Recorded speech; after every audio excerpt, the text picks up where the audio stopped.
Let's do another Forex setup today, shall we? The Australian Swissy has been banging in a range for a few months now. Stick around and I'll show it to you.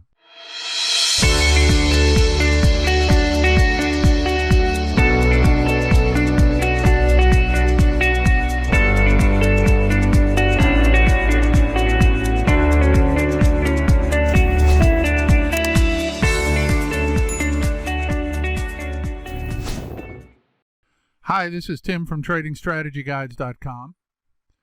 Today's trade pick is a trading range on the Australian dollar Swiss franc currency pair.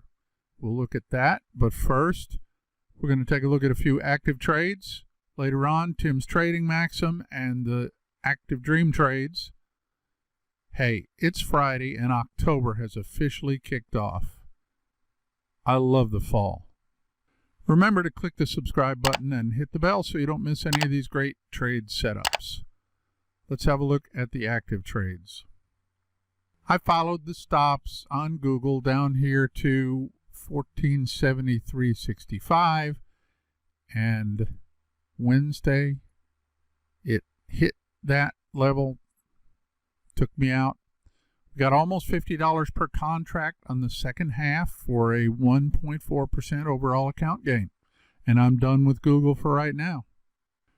Wednesday, I followed the stops on Bank of America down here to 24.36, which locked in 84 cents per contract. Thursday, popped right up here and hit it. So we're out of Bank of America for right now with a 0.7% overall account gain. Silver is locked in at break even, and we're waiting for the parabolic SAR to get down here to start trailing the stops. This is annoying, but it looks like it could be a bear flag, which would tend to break to the downside, so that could be promising. It's Thursday and gold has pushed back up into the triangle. If the candle closes up here, I'll shut this trade down and move on. And Bitcoin is pushing back into the consolidation as well. I guess it's just one of those days, right?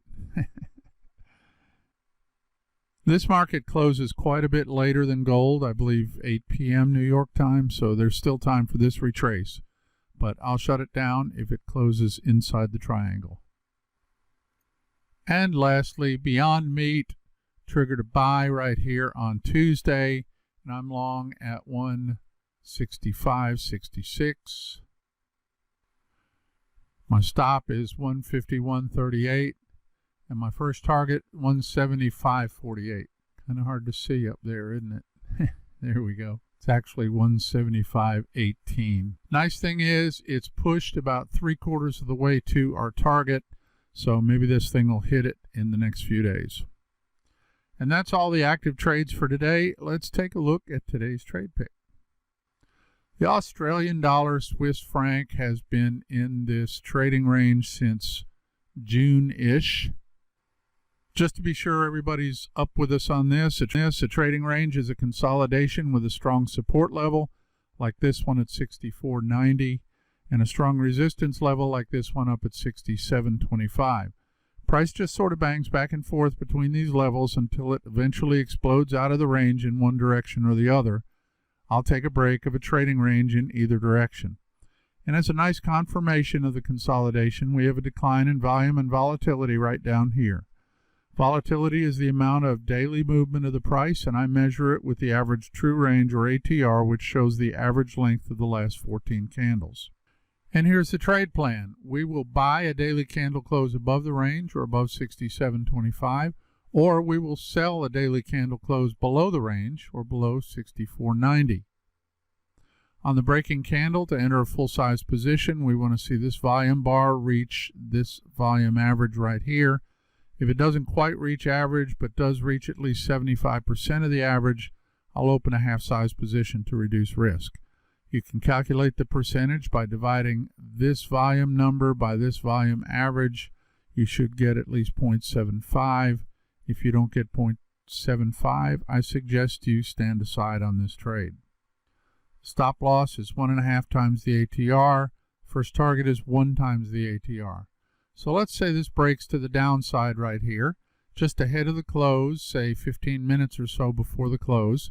Take a look down here at the ATR, multiply that by 1.5, put in your sell order with your stop loss, that distance above the entry, and your first target 1 ATR below the entry. Of course, it's just the opposite if you're going to the upside. That should go without saying, right? For entering the trade, you get a close back inside the range. We'll take the loss right then and not wait for it to hit the stop loss. A breakout of the pattern should be explosive and hit our target fairly quickly. If not, and the momentum goes away, we want to shut the trade down without taking a full stop if possible. When the price hits our first target, we'll close half the position for profit and set the stop loss to break even on the remainder. We'll then follow the stops as price moves in our direction until the market takes us out. Typically, I use 2 positions to do this. First position has a stop loss and a take profit that closes automatically when the first target is hit. Second position has only a stop loss and will be allowed to run. When the first target is hit, move the stop loss to break even on the second position. I'll only risk about 2% of my account on each trade. And that's today's setup on the Australian dollar Swiss franc currency pair. Remember, my intent is to tell you how I manage these trades. If you've already got a good trade management plan, go ahead and use that. You have to understand your own mind to find the best strategies for your trading. And speaking of understanding your own mind, that's the purpose of the trading maxims.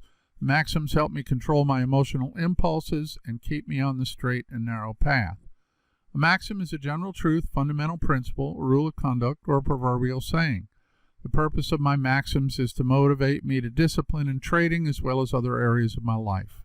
I suggest you start your own list of maxims, things that you can say to yourself while you're trading or doing life to make sure you always do the right thing. And feel free to borrow from my list. Today, Tim's trading maxim number 1. Would you rather be in a trade wishing you were out or out of a trade wishing you were in? This is the maxim that kicked it all off. I often say that maxims are in no particular order, which is true, but this one definitely started it all. We all often question our sanity when we get into a particularly stupid trade. Whether we were just clicking buttons or blatantly ignored our rules, we've all been in this situation, right? At least I've been there numerous times, until I started saying this to myself each time I was about to enter a trade. I took it as a signal to myself to check and be sure all the rules have been followed and that I would not regret taking this trade in the end. Make sure that you understand this, though. I don't regret taking a trade just because it loses. That is definitely wrong thinking. I regret taking a trade because I didn't follow the rules. If the trade loses and I followed the rules, well, that's just part of the job. Cut it loose and move on. Use this maxim to take a breath and think before you hit the do it button. That will serve to help you avoid bad situations. Remember our Australian Swiss trade plan for today. We're going to buy a daily candle close above the range or above 67.25, or sell a daily candle close below the range or below 64.90. If the volume is not quite average, go half size as long as it's at least 75% of the average. Your stop loss is 1.5 times the ATR, and your first target is 1 times the ATR. And check below for a link to the trade management video for more details. And be sure you don't forget to sign up for my Trading Picks email list to get early notification of these picks. The link is also below in the description box. Now, a quick look at our dream trades. This one from a few weeks ago, Atlantic Union or AUB, pushed way down here and almost hit our second target at 1948. Actually, that would be our third target at 1948. And now it has retraced almost up to our stop loss. Currently set at $21.77, locking in $1.15 per contract. And this is at 95% of the entry value. We'll see what this does, but it doesn't look like it's going to do much more for us. Last week's dream trade, Arcosa Inc. or ACA is still trying to get above the 50 right here. Looking a little bit promising today. Today, of course, is Thursday. Again, we're looking for a candle close above the 50 to buy. And lastly, this is this week's dream trade, B2 Gold Corp or BTG. Definitely pushing up above the 50 today, but it's doing it on really wimpy volume. So once again, I'm recording this on Thursday, and it's just a little bit after 2 o'clock New York time. So there's still some time for this to get better. If this candle closes above the 50, and we get a little bit more than this 50% volume, then I'll buy it. My first target will be 1.05 times the entry price. My first stop will be 0.95 times the entry price. If this volume doesn't do much better than this, I will probably just stand aside on this trade. Don't miss the Dream Trade segment on Wednesday's videos. Click the link below if you want to find out more about dream trades. And of course, be sure to come back to Trading Strategy Guides YouTube channel every week on Monday, Wednesday, and Friday at 3 p.m. U.S. Eastern Time for my new videos. Don't hesitate to ask any questions you may have, and remember, the only stupid question is the unasked one. Next week, our next installment of the Trading Education series on Wednesday, we're going to be talking about brokers. If this video helped you out, click the link below, subscribe and hit the bell if you want to be notified of our videos in the future. Have an exciting weekend, and I'll see you on Monday.